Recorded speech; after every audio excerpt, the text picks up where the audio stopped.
दुनिया भर में कोरोना के मामले घटे हैं। इस बीच विश्व स्वास्थ्य संगठन ने चिंता जताते हुए कहा है कि दुनिया भर में यूरोप ही एक ऐसा प्रमुख क्षेत्र है जहां कोरोना वायरस के केस और इस संक्रमण से हुई मौतों की संख्या में पिछले हफ्ते बढ़ोतरी हुई है। दोनों ही मामलों में आंकड़ा डबल डिजिट पर पहुंच गया है। विश्व स्वास्थ्य संगठन ने कहा है कि यूरोपीय क्षेत्र के 53 देशों में कोरोना के केस बढ़े हैं। महामारी को लेकर WHO की साप्ताहिक रिपोर्ट में कहा गया है कि यूरोप में इस संक्रमण से होने वाली मौतों की दर में भी 14% का इजाफा हुआ है। यहाँ कुल 1.6 मिलियन नए केस मिले हैं और 21,000 से ज्यादा मौतें हुई हैं।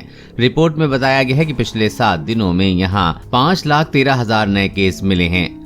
पूर्वी यूरोप के कई देशों में संक्रमण बढ़ने पर पाबंदी लगाई गई है, जिसमें रोमानिया और लातविया भी शामिल हैं। लातविया पूर्वी यूरोप का पहला देश है जहां संक्रमण बढ़ने के कारण लॉकडाउन लगाया गया है।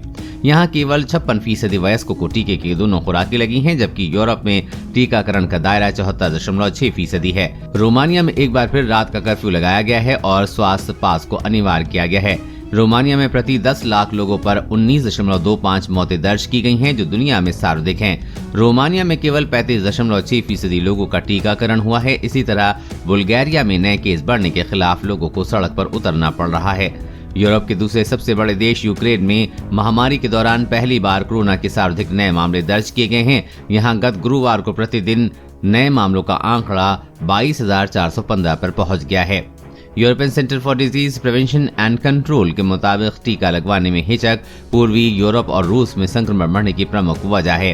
पूर्वी यूरोप के कई देशों में टीकाकरण दर केवल 24% तक दर्ज की गई है। इसके कारण इन देशों को मौत के बढ़ते मामलों से जूझना पड़ रहा है।